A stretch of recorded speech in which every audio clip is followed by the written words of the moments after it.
শতাব্দীর কিংবদন্তি শ্রেষ্ঠতম দাঈ ইলাল্লাহ দ্বীনের শপথভয়ক সিপাহসালার কোটি কোটি তৌহিদি জনতার প্রাণের স্পন্দন আমাদের সকলেরই প্রিয় রাহবার মরহুম শহীদ আল্লামা দেলোয়ার হোসেন সাঈদী নওয়ারাল্লাহু মারকাদাহু ওয়া জাআলাল ফিরদাউসাল আ'লা মিনাল জান্নাতি মাসওয়াহু। আমরা সকল বলি আমিন। হুজুরের আজকের প্রথম শাহাদত বার্ষিকী উপলক্ষে শহীদ আল্লামা দেলোয়ার হোসেন সাঈদী স্মৃতি সংসদ দক্ষিণ মেটাচুরি রামর উদ্যোগে আয়োজিত এই বরকতময় সমাবেশের প্রিয় ভাই পরিচালক, উপস্থিত আজকের প্রোগ্রামের সম্মানিত সভাপতি, উপস্থিত প্রিয় দায়িত্বশীল বৃন্দ, বিশেষ করে আমার পূর্বে আপনাদের সামনে কথা বলেছেন এলাকার মাটি ও মানুষের অত্যন্ত প্রিয় ব্যক্তিত্ব, আমার এলাকার কৃতি সন্তান, তরুণ ইসলামী ব্যক্তিত্ব, বাংলাদেশ মাজলিসুল মুফাসসিরিন কক্সবাজার সদর উপজেলা শাখা সম্মানিত সেক্রেটারি জনাব মৌলানা তারেক বিন হাসান, উপস্থিত আছেন বরেণ্য আলেম দ্বীন শাহ মৌলানা নূর মোহাম্মদ সাহেব সহ আজকের প্রোগ্রামে উপস্থিত হযরত উলামায়ে কেরাম, সম্মানিত সুধী মণ্ডলী, এলাকার সর্বস্তরের মুরব্বীগণ, তরুণ যুবক কিশোর ছাত্র ভাইয়েরা, পর্দার আড়ালে আমার অতীব সম্মানিতা মা বোনেরা,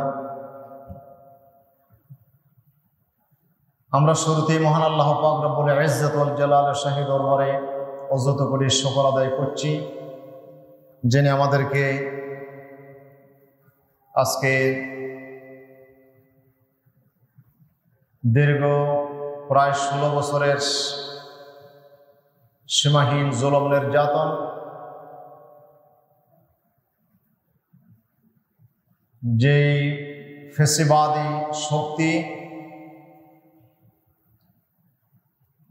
এদেশের গণমানুষের উপরে জুলুম আর শোষণের যে স্টিম রোলার চালিয়েছে, যেখানে ক্ষত বিক্ষত হয়েছে এদেশের আপামর জনগণ, বিশেষ করে যাদের সবচেয়ে প্রধান টার্গেট ছিল এই এলাকার এই জমিনের ইসলামী শক্তি, ইসলামের জন্য যারা কথা বলতো, ইসলামের পক্ষে যারা আওয়াজ তুলত, সত্যের পক্ষে যারা অবস্থান নিয়েছিল, তাদের বিরুদ্ধে তারা একটি যুদ্ধ ঘোষণা করেছিল। দীর্ঘ 17টি বছর ধরে, এই 16-17 বছর আমরা সেই যুদ্ধে আমরা অতিবাহিত হয়েছি। এখানে আমরা আমাদের অনেক প্রিয়জনকে আমরা হারিয়েছি, অসংখ্য উলামায়ে কেরামের রক্তে এই জমিন রঞ্জিত হয়েছে। শাপলা চত্বরে হাজার হাজার উলামায়ে কেরাম জীবন্ত লাশে পরিণত হয়েছে। শুধু একটাই ছিল অপরাধ তাদের, যে ওনারা নাস্তিক্যবাদের বিরুদ্ধে আল্লাহ রাসূলের শান রক্ষার জন্য তারা মাঠে নেমেছিল, এটাই ছিল তাদের অপরাধ। প্রিয় উপস্থিতি, এবং এই জমিনের যারা ইসলামের পক্ষে বলিষ্ঠ আওয়াজ তুলেছিল, ঝড় যখন শুরু হয়ে যায় তখন সবচেয়ে উঁচু গাছ যেটি আছে সেখানেই সবচেয়ে বেশি বাতাস লাগে, আর যে গাছটি নিচু আছে সেখানে একটু বাতাস অপেক্ষাকৃত কম লাগে। আমরা জানি এই জমিনে সবচেয়ে বেশি ইসলামী আন্দোলনের এক দুর্জয় শক্তির নাম হচ্ছে বাংলাদেশ জামায়াত ইসলামী।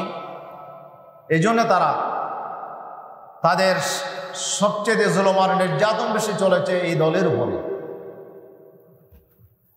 দীর্ঘ সময়কালে তাদের অফিসগুলো বন্ধ ছিল, তাদের নেতৃবৃন্দকে এই জমিন থেকে খতম করে দেওয়ার জন্য তারা একটি মিথ্যার অস্ত্র নিয়ে তারা নেমেছিল, সেটি ছিল যুদ্ধাপরাধ।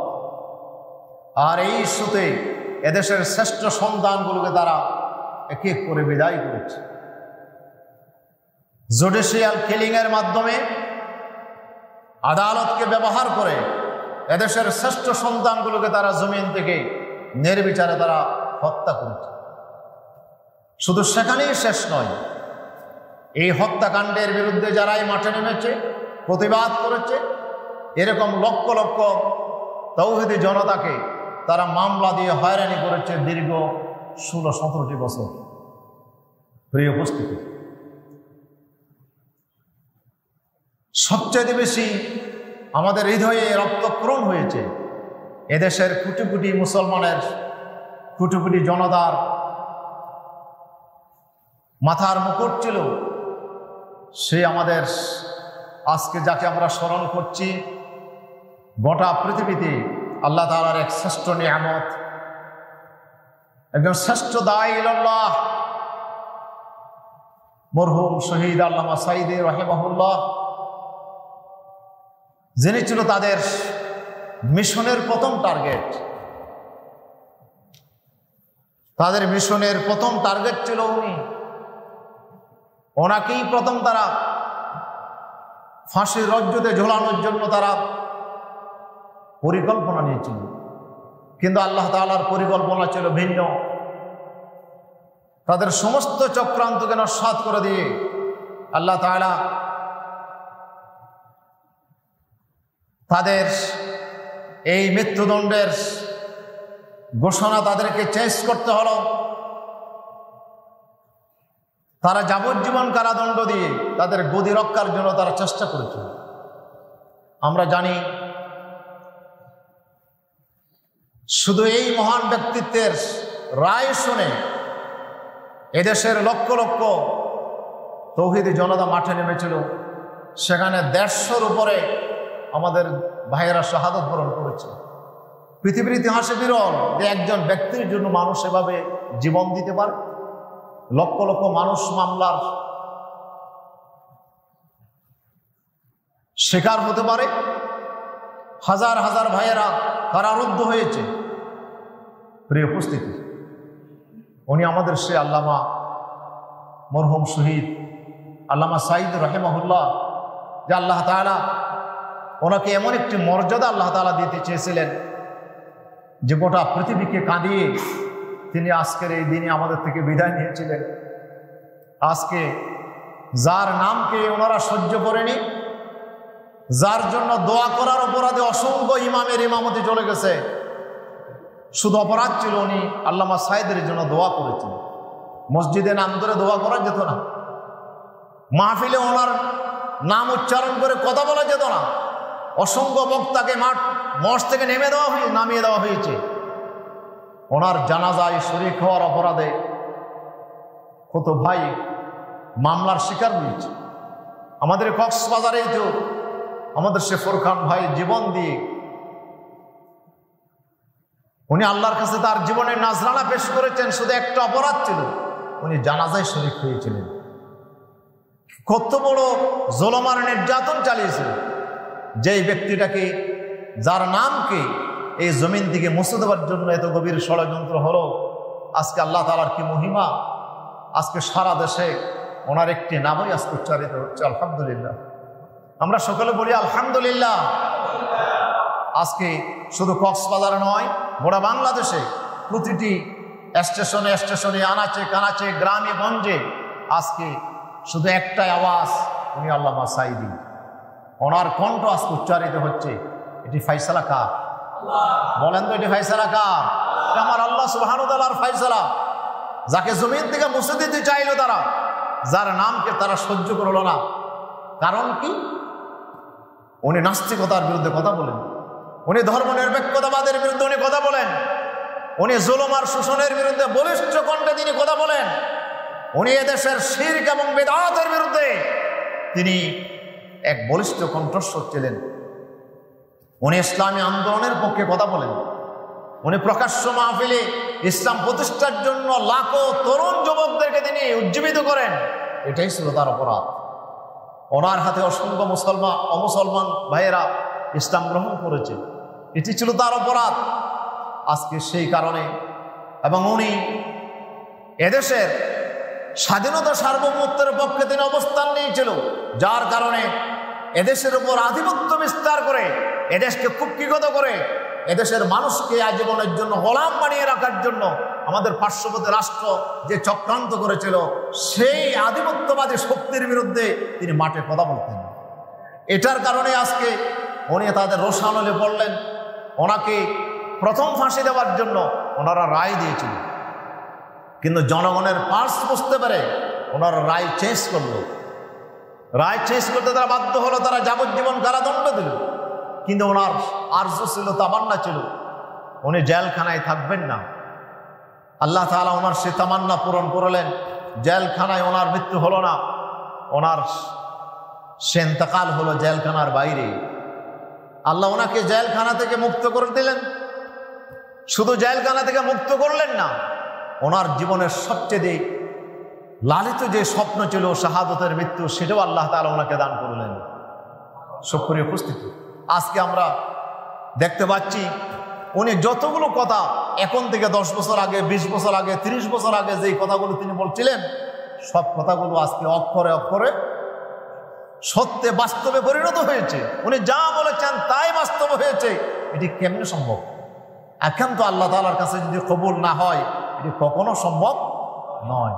ওনার মুখ দিয়ে আল্লাহ তাআলা এমন কিছু কথা জাতির উদ্দেশ্যে বের করেছেন, যে কথাগুলো আজকে 10, 20 বছর, 30 বছর, 50 বছর পরে আজকে সেগুলো বাস্তবে আমরা অক্ষরে অক্ষরে সেটি বাস্তবে রূপায়িত আজকে আমরা দেখতে পাচ্ছি। আলহামদুলিল্লাহ। উনি বলছিলেন সেই জালিমদের বিরুদ্ধে, সময় আসবে এমন পালানোর জন্য ইঁদুরের গর্ত তোমরা খুঁজে পাবে না। আজকে সেই কথা বাস্তবে আমরা চোখের সামনে দেখতে পাচ্ছি। আজকে যারা ওনার উপরে জুলুম করেছিল, ইসলামের বিরুদ্ধে অবস্থান নিয়েছিল, এত শক্তি থাকার পরেও আল্লাহ তাআলা তাদের সমস্ত দাম্ভিকতার অহংকারকে চূর্ণ করে দিয়ে, সমস্ত শক্তিকে আল্লাহ তাআলা পরাজিত করে দিয়ে, আল্লাহ তাদেরকে চোখের সামনে তাদের সমস্ত শক্তিকে আল্লাহ তাআলা ভুলণ্ডিত করে দিয়ে জাতির সামনে আজকে দেখালো যে ওরা কিভাবে আজকে চোরের মতো তারা আজকে পালিয়ে বেড়াচ্ছে। আশ্রয় নেওয়ার মতো কোনো জায়গা আজকে তারা পাচ্ছে না, নিজের রূপ পরিবর্তন করছে, কিন্তু তাতেও তাদের রেহাই হচ্ছে না। তারা ভরসা করছিল যেই কিস্তির উপরে, সেই কিস্তিতে উঠেও তারা রেহাই পেল না। চেহারা পরিবর্তন করলো।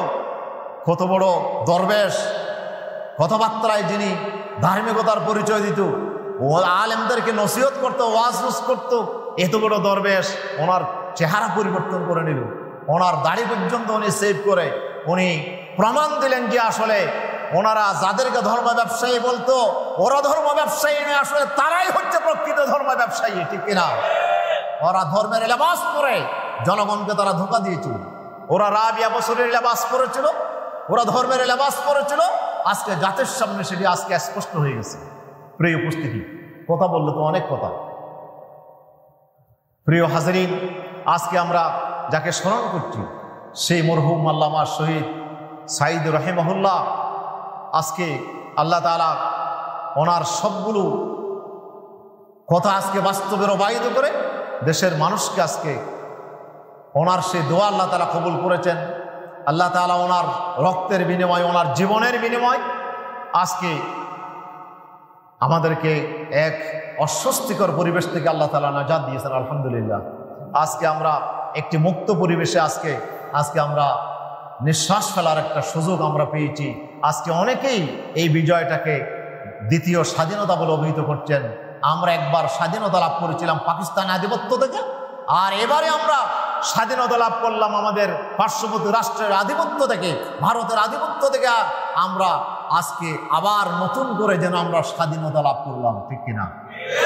উপস্থিতি, এই স্বাধীনতার মূল মন্ত্র উচ্চারিত হয়েছিল সেই মরহুম আল্লামা সাইদের কণ্ঠে। উনি সেই আধিপত্যবাদের বিরুদ্ধে তিনি বজ্র কণ্ঠে তিনি কথা বলছেন লক্ষ লক্ষ মানুষের সামনে। সেটি তাদের সহ্য হয় নাই।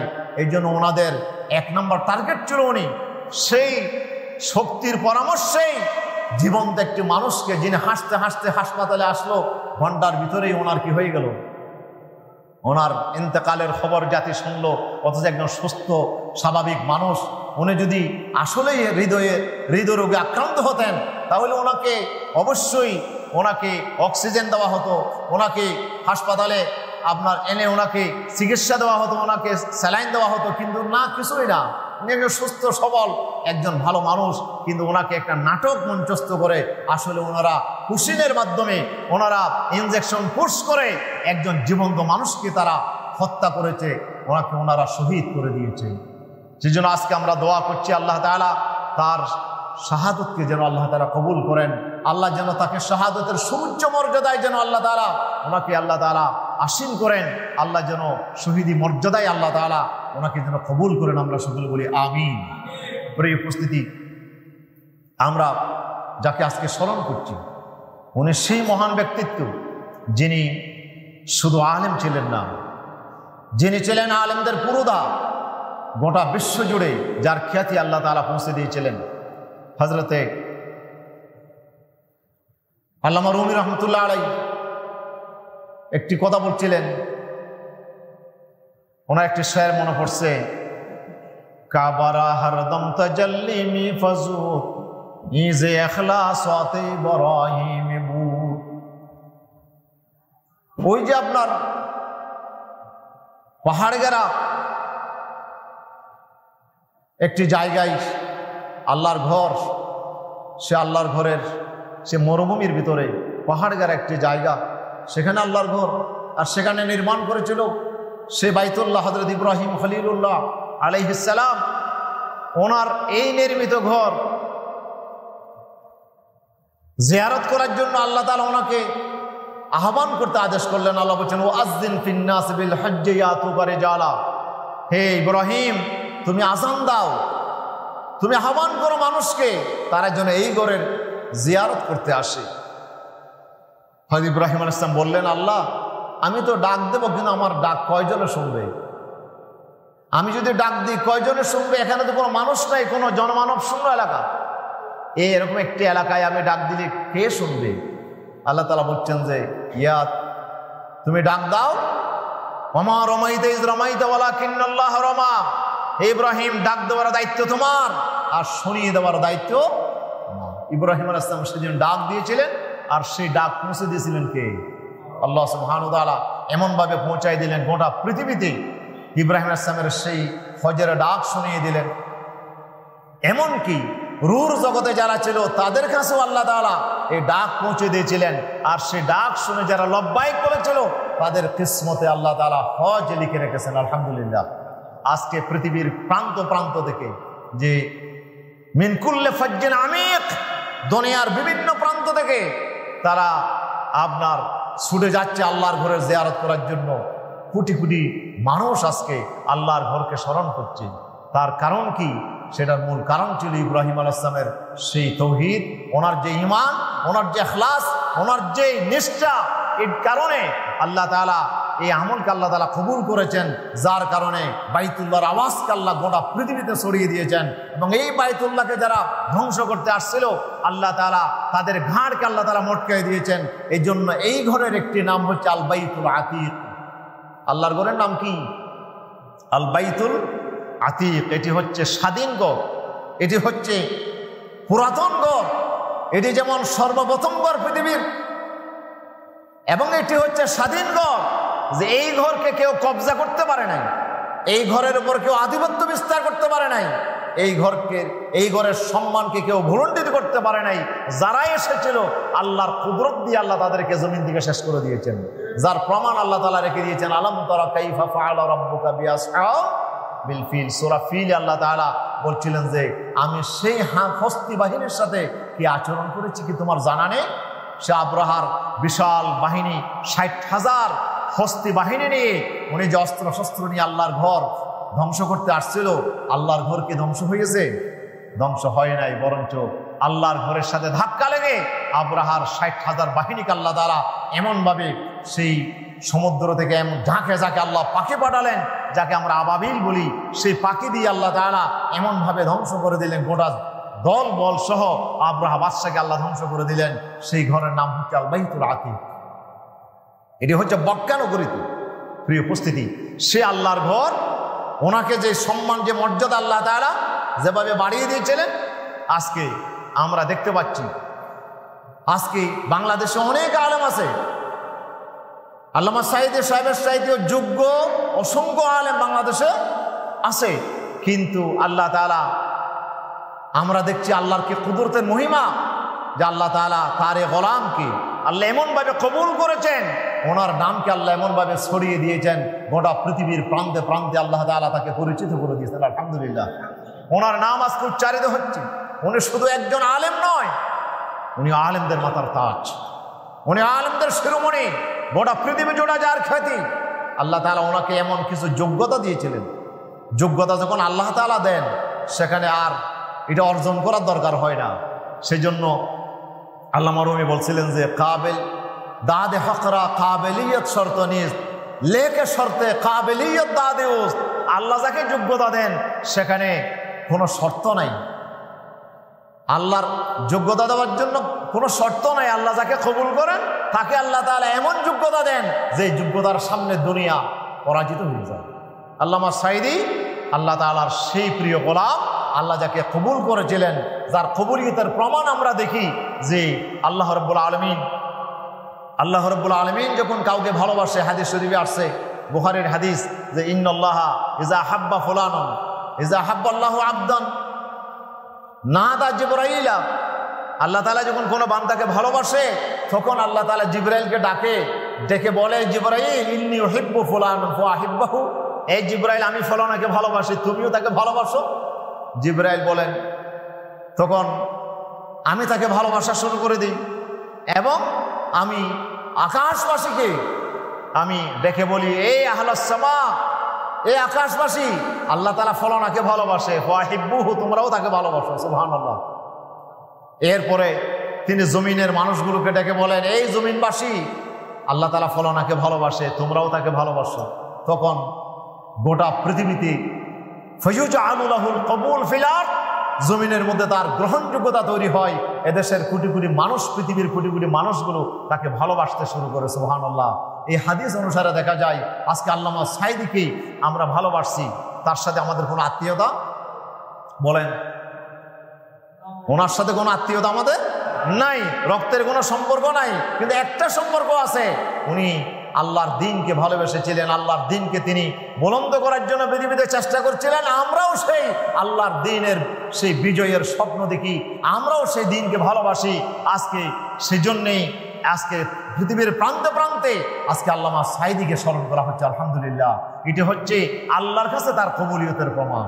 আল্লাহ তাআলা ওনাকে কবুল করেছেন, এই কারণেই আল্লাহ তাআলার কাছে কবুল হওয়ার কারণেই আজকে উনি সারা দুনিয়াতে ওনার খ্যাতি আল্লাহ তাআলা ছড়িয়ে দিয়েছেন। আল্লাহ তার রসুলকে বলছিলেন যে, হে রসুল, মক্কাবাসীরা আপনার নামকে মুছে দিতে চায়, মক্কাবাসীরা আপনার নামকে মুছে দিতে চায়। কেউ মক্কায় আমার রসুলের নাম ধরলেও তার উপর নির্যাতন হতো। আবু জাহেলের পুরা দলীয় শক্তি, আপনার রাষ্ট্রীয় শক্তি তার উপর ঝাঁপিয়ে পড়তো, আমার রসুলের নাম উচ্চারণ করারও সাহস কারো ছিল না। এমন একটি অবস্থা যে আল্লাহ রসুলের নাম পর্যন্ত তারা পরিবর্তন করে দিল। যে আল্লাহ রসুলের নাম ছিল মুহাম্মদ, আর তারা নাম দিল মুজাম্মম। আমার নবীর নাম কি দিল? মুজাম্মম। মুহাম্মদ মানে প্রশংসিত, আর মুজাম্মম মানে নিন্দিত, ঘৃণিত। তারা বৈঠক বসে সিদ্ধান্ত নিল, আমরা যদি মুহাম্মদকে গালিগালাজ করি, খারাপ বলি, লোকেরা আমাদেরকে পাগল বলবে। কেন? মুহাম্মদ মানেই তো প্রশংসিত, ভালো মানুষ। তো ভালো মানুষ কেমনে খারাপ হয়? একদিকে মুহাম্মদ বলি, আবার আর একদিকে তাকে খারাপ বলি, এটা তো হইতে পারে না। তাহলে সুতরাং মুহাম্মদের নাম চেঞ্জ করে দিতে হবে। তারা মুহাম্মদের নাম চেঞ্জ করে কি দিল? মুজাম্মম। হ্যাঁ, ওনাদের কাছে মুহাম্মদের নামটা ছিল মুজাম্মম, নিন্দিত, ঘৃণিত, নিকৃষ্ট। এই নামের উপরে তারা গালিগালাজ করত। আল্লাহ রসুল বললেন, দেখো আল্লাহ আমাকে কিভাবে সেভ করলেন, কিভাবে আল্লাহ আমাকে হেফাজত করলেন। সুবহানাল্লাহ। যে আল্লাহ আমার নাম রেখেছেন, আমার মা আমার নাম রেখেছেন, আমার দাদা আমার নাম রেখেছেন মুহাম্মদ, আর ওনারা গালি দেয় কাকে? মুজাম্মমকে। মুহাম্মদকে গালি দেয় না। আমার নাম তো মুজাম্মম না, আমার নাম তো মুহাম্মদ। সুতরাং তাদের সমস্ত গালি থেকে আল্লাহ আমাকে নাজাত দিয়েছেন, মুক্ত করেছেন। আল্লাহ আমাকে কিভাবে হেফাজত করেছেন, তাদের কোনো আসর আমার গায়ে আল্লাহ লাগতে দেয় নাই। তাদের সমস্ত গালিগুলো পড়তেছে মুজাম্মমের উপরে। সুবহানাল্লাহ বলেন। আজকে সেটা আমরা দেখি ওনার নাম রেখেছিল ওনার মা বাবা দেলোয়ার হুসাইন সাইদি, উনি ছিলেন দেলোয়ার হুসাইন, আর ওনাকে বানানো হলো দেল্লা রাজাকার, দেলু শিকদার বানানো হলো। ওনার নামকে চেঞ্জ করে ওনাকে আবার সেই দেলু শিকদার, সেই দেল্লা রাজাকার যিনি, ওনাকে তো স্বাধীনতার পরে ওই এলাকার মানুষেরা মুক্তিযুদ্ধরা ধরে তাকে মেরে ফেলেছিল, কিন্তু তার সমস্ত অপকর্ম আল্লামা সাইদির উপরে দিয়ে তারা আল্লামা সাইদিকে ফাঁসি দেওয়ার চেষ্টা করেছিল, ঠিক কিনা? ওনারও নাম চেঞ্জ করে দেওয়া হলো। আমার রাসূলের নাম যেভাবে পরিবর্তন করে দিয়েছিল মক্কাবাসীরা, আবু জেহেলের গোষ্ঠীরা, ঠিক সেভাবে আল্লামা সাইদের নাম ওরা পরিবর্তন করে এই জমিনের মানুষকে তারা বোকা বানানোর চেষ্টা করছিল। কিন্তু আল্লামা সাইদের জানাজায় ওনার এত বাধা দেওয়ার পরেও লক্ষ লক্ষ মানুষ ওনার জানাজায় হয়েছিল। আর সেই জানাজায় যাকে সাক্ষী রেখেছিল আল্লামা সাইদের বিরুদ্ধে, যাকে, হ্যাঁ, শুভরঞ্জন বালি, আপনাদের নাম তো মুখস্থ হয়ে গেছে, উনি সেই জানাজায় শরীক হয়ে লক্ষ মানুষের সামনে উনি ঘোষণা দিয়েছিল আল্লামা সাইদি রাজাকার ছিলেন না, আল্লামা সাইদি এই সমস্ত কর্মে জড়িত ছিল না। আল্লাহ তাআলা কি সম্মান দিয়ে, মর্যাদা দিয়ে আল্লাহ তাআলা ওনাকে তাদের সমস্ত কালিমা থেকে মুক্ত করে আল্লাহ তাআলা তাকে দুনিয়া থেকে আল্লাহ তাআলা তাকে নিয়ে গেছেন। প্রিয় উপস্থিতি, আল্লাহ রসুলের জীবনের সাথে কি ধরনের মিল আমরা দেখতে পাই। রসুলের নাম পরিবর্তন হলো, ওনারও নাম কি হল, পরিবর্তন হয়ে গেল। এই কারণ কি? আসলে উনি চেষ্টা করতেন আল্লাহ রসুলের প্রত্যেকটা সুন্নতের উপর আমল করার জন্য উনি চেষ্টা করতেন। ওনার সর্বশেষ উনি যখন কক্সবাজার আসছিলেন, এই যে জেলে পার্ক ময়দানে যে মাহফিল হয়েছিল, সেখানে উনি একটি ওলামা সমাবেশ করছিলেন। আর সেই ওলামা সমাবেশে তিনি সেদিন একটি বক্তব্য দিয়েছিলেন, সেটা আমার এখনো কানে বাজতেছে। আল্লামা সাইদ রাহিমাহুল্লাহ তিনি বলছিলেন, এ আমার ওলামায়ে কেরাম ভাইয়েরা, আল্লাহ তাআলা আমাদেরকে একটি সম্মান দিয়েছেন, মর্যাদা দিয়েছেন। আমরা যে লেবাস করি, এটা আল্লাহ রসুলের লেবাসের সাথে এই লেবাসের সম্পর্ক আছে বলেই লোকেরা আমাদেরকে সম্মান করে। আমি পৃথিবীর অনেক রাষ্ট্রে গিয়েছি, 50টির উপরে রাষ্ট্র তিনি সফর করেছেন। আমি পৃথিবীর যেখানেই গিয়েছি সেখানে আমি এই লেবাস নিয়ে গিয়েছি। সুবহানাল্লাহ, এই লেবাস নিয়ে আমি গিয়েছি। আমি তো পাঞ্জাবি, আমি তো এই জুব্বা পরে এই টুপি দিয়েই তো আমি গেছি। আমি তো কোথাও অসম্মানিত হয় নাই, বরঞ্চ যেখানেই গিয়েছি সেখানে আমি সম্মানিত হয়েছি। সুতরাং এই লেবাস, এটি হীনমন্যতার লেবাস নয়, এটি অসম্মানের লেবাস নয়, এটি হচ্ছে সম্মানের লেবাস। এই সুন্নাহ ধারণ করছি বলেই আল্লাহ আমাকে সম্মানিত করেছেন।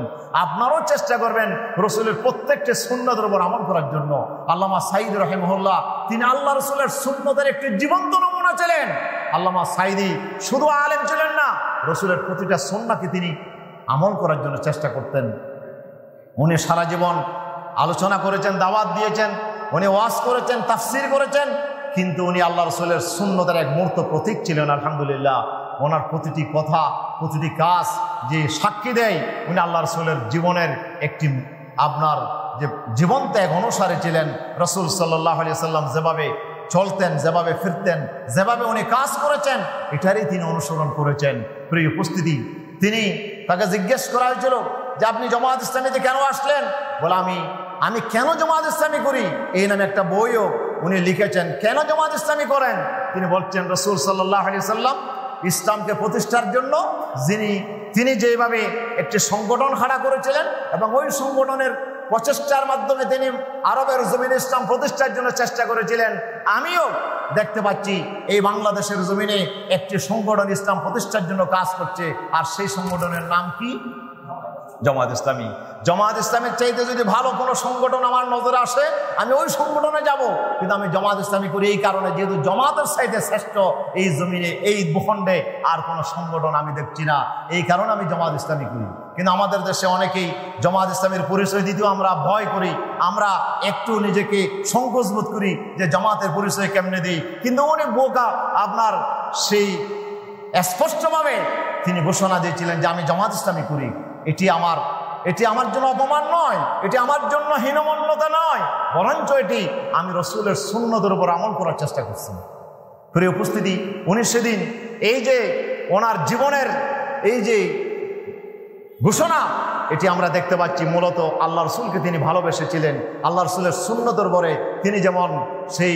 তিনি যেভাবে দাড়ি, তিনি যেভাবে আপনার জামা পরিধান করতেন, আল্লাহ রসুলের সুন্নাহ যেভাবে পোশাকাদিতে যেভাবে তিনি অবলম্বন করছিলেন, আল্লাহ রাসূলের সুন্নাহ প্রতিটি ক্ষেত্রে তিনি মেনে চলার চেষ্টা করছিলেন, যার কারণে তিনি আজকে আমাদের কাছে আলোচিত ব্যক্তিতে পরিণত হয়েছে। আলহামদুলিল্লাহ, যে রাসূল সাল্লাল্লাহু আলাইহি সাল্লাম উনি সালেহ ছিলেন, উনি একজন আবাদমস্তক, তিনি ভালো মানুষ ছিলেন। রাসূল সাল্লাল্লাহু আলাইহি ওয়াসাল্লাম আবাদমস্তক, তিনি কি ছিলেন? একজন ভালো মানুষ ছিলেন। এটা স্বীকৃতি স্বয়ং মক্কাবাসীরা দিয়েছে, ওনাকে as-সাদিকুল আমিন বলেছেন। আল্লাহ রাসূল সেই আপনার নবুয়ত পাওয়ার আগ পর্যন্ত তিনি মক্কাবাসীদের কাছে সবচেয়ে একজন ভালো মানুষ, একজন সত্যবাদী আমানতদার বলে তিনি পরিগণিত হয়েছিলেন। কিন্তু 40 বছর পরে আল্লাহ রাসূলের আরেকটা পরিচয় মক্কাবাসীরা জানলো। সেটা কি?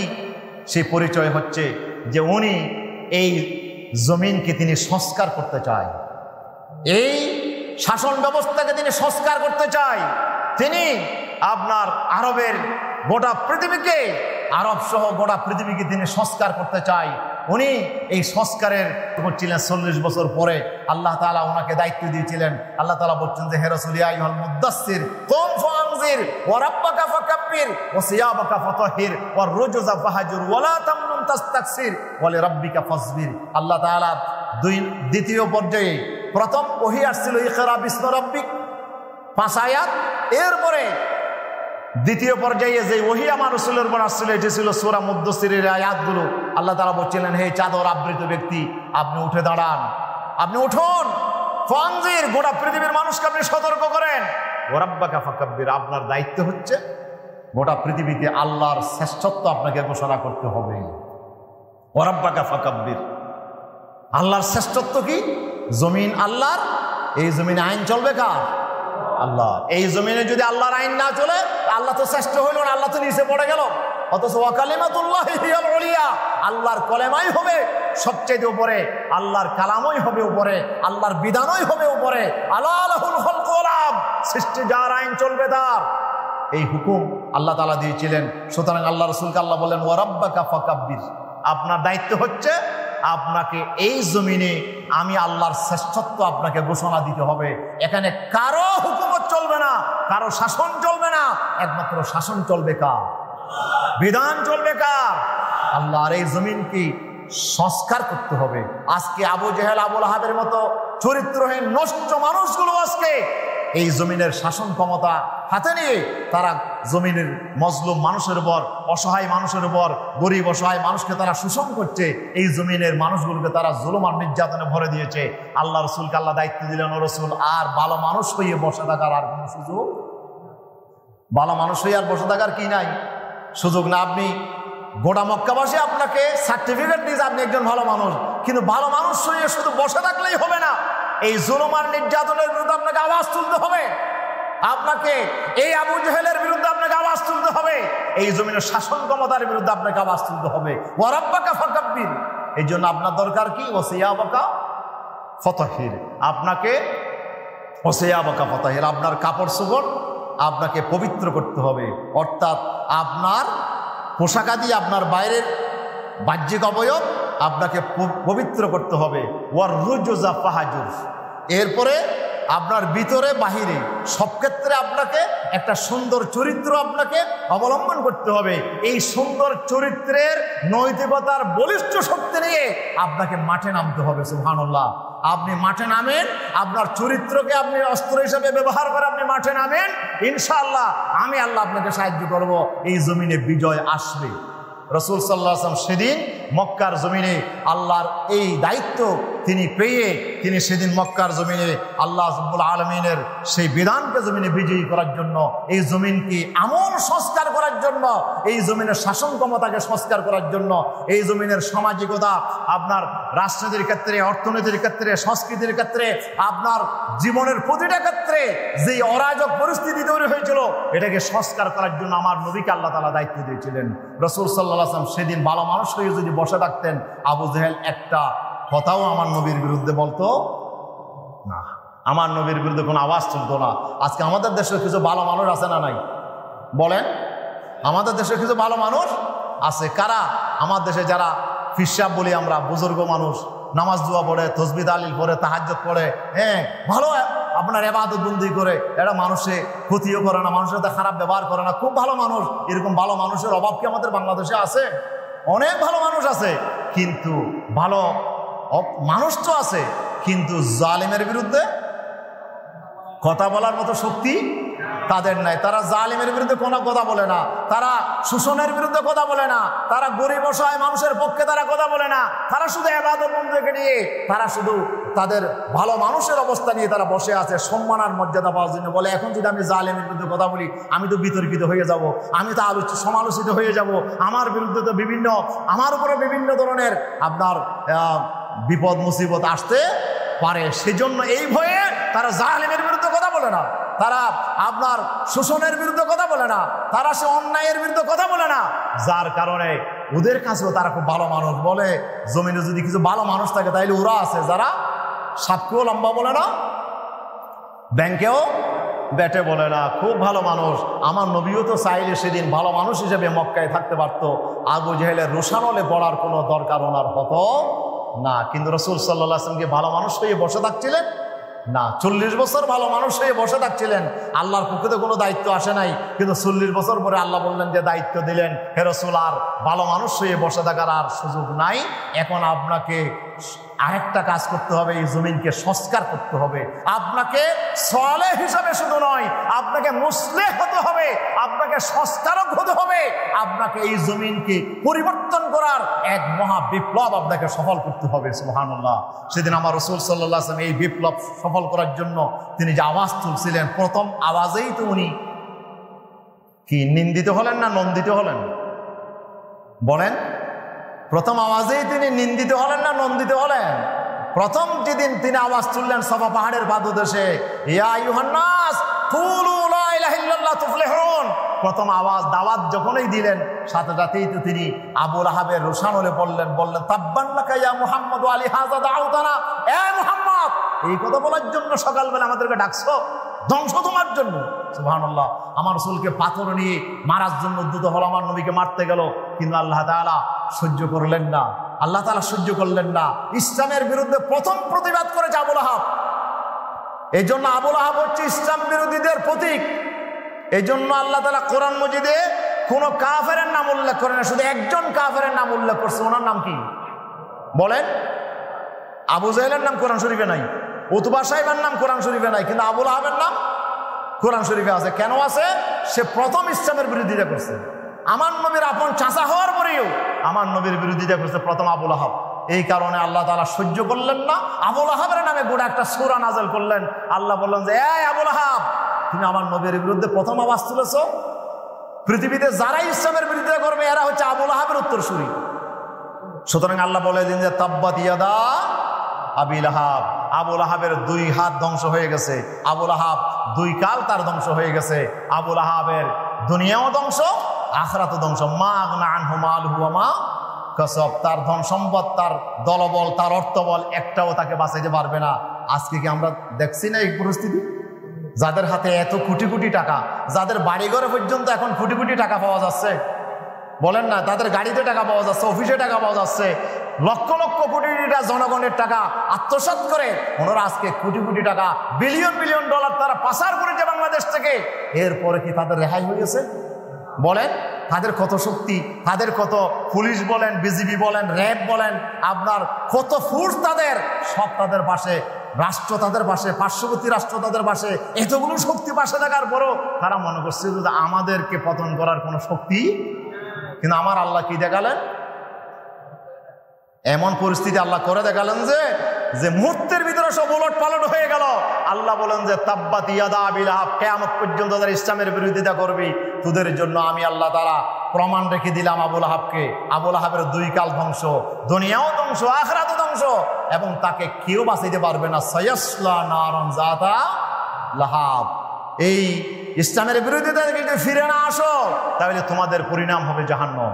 আসো প্রিয় উপস্থিতি, তাই রাসূল সাল্লাল্লাহু আলাইহি ওয়াসাল্লাম আল্লাহ তাআলার সে দায়িত্ব পেয়ে তিনি যে কাজ করেছিলেন, সংস্কারক হিসেবে দায়িত্ব পালন করছিলেন, সেই সংস্কারক হিসেবে দায়িত্ব পালন করতে গিয়ে রাসূলুল্লাহ গালিগালাজের শিকার হলেন, জুলুম নির্যাতনের শিকার হলেন, ওনাকে 3 বছর জেলে ওনাকে কাটাতে হলো, ওনাকে দেশ ত্যাগ করতে হলো, ওনাকে হত্যা করার জন্য দারুন নদুয়ার পার্লামেন্টে বসে আবু জাহেলরা সিদ্ধান্ত গ্রহণ করল, আমার নবীকে মৃত্যুদণ্ড তারা ঘোষণা করছিল, ঠিক কিনা? কিন্তু আমার রসুলকে এগুলোকে ভয় করেছেন? রাসূলুল্লাহ ভয় করে নাই, তাদের মৃত্যুদণ্ডের ঘোষণাকে ভয় করে নাই, তাদের জুলুম আর নির্যাতনকে ভয় করে নাই, জেলকে উনি ভয় করে নাই। এই জন্য আল্লামা সাঈদী বলতেন, ইসলামী আন্দোলনের কর্মী যারা, ওনাদের জন্য ফাঁসির রশি তো এটা জুতার ফিতা। এটা কি? এটা জুতার ফিতা আমাদের জন্য। এটাকে আমরা ভয় করি না। আমি তো ওই সন্তান, আমি তো সেই ইব্রাহিমের সন্তান যে ইব্রাহিম হাসি মুখে অগ্নিকুণ্ডকে বরণ করে দিয়েছিলেন। আমি তো সেই ইব্রাহিমের রেখে যাওয়া জাগ্রত সন্তান, সুবহানাল্লাহ। আমি কেমনে ভয় করব? আজকে সেই ইব্রাহিমের উত্তরসূরিরা, ইব্রাহিমের সৈনিকেরা আজকে বাংলার জমিনে নেমেছে, আজকে তারা জেগে উঠেছে আলহামদুলিল্লাহ। লক্ষ লক্ষ তরুণ আজকে গোটা ইউনিভার্সিটি, কলেজ, বিশ্ববিদ্যালয়, মাদ্রাসা, আজকে সবখানে সেই তরুণেরা আজকে জেগে উঠেছে আলহামদুলিল্লাহ। এই ইব্রাহিমের সৈনিকদের হাতে আজকে দেখা যাচ্ছে যে মুহূর্তের ভিতরে একটি পরিবর্তন এসে গেল, তাদের গোটা শক্তিকে আল্লাহ তছনছ করে দিয়েছেন আলহামদুলিল্লাহ। প্রিয় উপস্থিতি, আসুন আমি আমার কথাকার না বাড়িয়ে একটি পয়েন্ট শুধু আমি আলোচনা করেছি। আল্লামা সাঈদীর অসংখ্য পয়েন্ট আছে ওনার জীবনের, একটা পয়েন্ট শুধু আলোচনা করলাম যে উনি শুধু আলেম ছিলেন না, উনি শুধু একজন ভালো মানুষ ছিলেন না, উনি ছিলেন আপাদ মস্তক একজন সংস্কারক। উনি কি ছিলেন? উনি সংস্কারক ছিলেন। উনি যেখানে গিয়েছেন সংস্কার করেছেন। উনি পার্লামেন্টে গিয়ে, যেদিন পার্লামেন্টে গেলেন সেদিন ওনার বিরুদ্ধে আওয়াজ উঠলো যে আল্লামা সাঈদী পার্লামেন্টের আইন ব্রেক করেছে। কি ব্রেক করলো? বলে উনি মাথা নিচু করে সংসদে ঢুকে নাই। আল্লামা সাঈদী বলছেন, আমি মুসলমানের সন্তান। উনি হাঁটার সময়ও উনি কোনোদিন মাথা নিচু করে নাই, মাথা উঁচু করে তিনি হাঁটতেন। উনি সেদিন আল্লামা সাঈদী বললেন, মাননীয় স্পিকার, মুসলমানের দেশে আমি একজন মুসলমান হয়ে পার্লামেন্টে আমি মাথা ঝুঁকে ঢুকবো, এটিতে কোনো মুসলমানের কাজ হইতে পারে, এটি সুস্পষ্ট শিরক। এই শিরকের আইন এটি পরিবর্তন করতে হবে। অথচ ওনার পক্ষে ছিল মাত্র 3 জন। ওনার ছিলেন মাত্র কয়জন? 3 জন। সেদিন মাত্র ওনার সাথে এই যে আপনার ওনার যারা ছিল এই অল্প সংখ্যক মানুষ নিয়ে 3 জন হোক, বা মনে হয় 91তে গেছিলেন, না 91 না, উনি 96তে প্রথম তিনি নির্বাচিত হয়েছিলেন, তখন মাত্র 3 জন। অথচ এই 3 জনের দিকে উনি খেয়াল করে নাই। ওনার ইমানের শক্তি সেদিন ওনাকে বাধ্য করেছিল এই শিরকের বিরুদ্ধে ওনাকে অবস্থান নিতে হবে আলহামদুলিল্লাহ। ওনার এই বলিষ্ঠ ইমান সেদিন বিজয় এনে দিয়েছিল, গোটা পার্লামেন্ট ওনার পক্ষে চলে আসছিল, ঠিক কিনা? সেদিন পার্লামেন্টের আইন সংস্কার হয়েছিল, উনি সংস্কার শুরু করেছিল। সেখানে মদের বিরুদ্ধে তিনি আইন বিল জমা দিয়েছিলেন। উনি সেখানে কওমি মাদ্রাসাকে স্বীকৃতি দেওয়ার জন্য তিনি প্রথম পার্লামেন্টে বিল উত্থাপন করেছিলেন। উনি পার্লামেন্ট থেকে শুরু করে মাঠে ময়দানে যেখানেই উনি পেয়েছেন, উনি সেদিন সংস্কার করার জন্য, একটি আমূল পরিবর্তন করার জন্য সেটি উনি চেষ্টা করেছিলেন। আজকে সব হয়েছে, কিন্তু আজকে উনি আমাদের মাঝে নাই। সে দায়িত্ব কার উপরে? এখন দায়িত্ব আমাদের উপরে। আল্লাহ তাআলা আমাদেরকে যে সুযোগ দিয়েছেন, এই সুযোগকে কাজে লাগিয়ে আজকে আমাদের সন্তানদের জন্য আমরা দোয়া করি। আজকের আন্দোলনে যেসব ছাত্র ভাইয়েরা দুনিয়া থেকে বিদায় নিয়েছেন, শাহাদত বরণ করেছেন, তাদের জন্য আমরা দোয়া করি, আল্লাহ তাদের শাহাদত কবুল করুন, আমিন। আল্লাহ তাআলা যারা আহত আছে তাদেরকে আল্লাহ সুবহানাহু ওয়া তাআলা সুস্থতার নিয়ামত দান করুন। তো আমি আর কথা না বাড়িয়ে আজকের আন্দোলনে যে ছাত্র ভাইয়েরা, তরুণেরা যারা যেখান থেকে ভূমিকা রেখেছেন তাদেরকে আমরা সাধুবাদ জানাই, তাদের জন্য আমরা ধন্যবাদ জানাই, তাদের জন্য আমরা দোয়া করি। তাদেরকে সামনে দিয়ে আমাদেরকে অগ্রসর হতে হবে, এই দেশকে সংস্কার করতে হবে। রাজি আছি তো ইনশাআল্লাহ? আমরা আছি তো ইনশাআল্লাহ?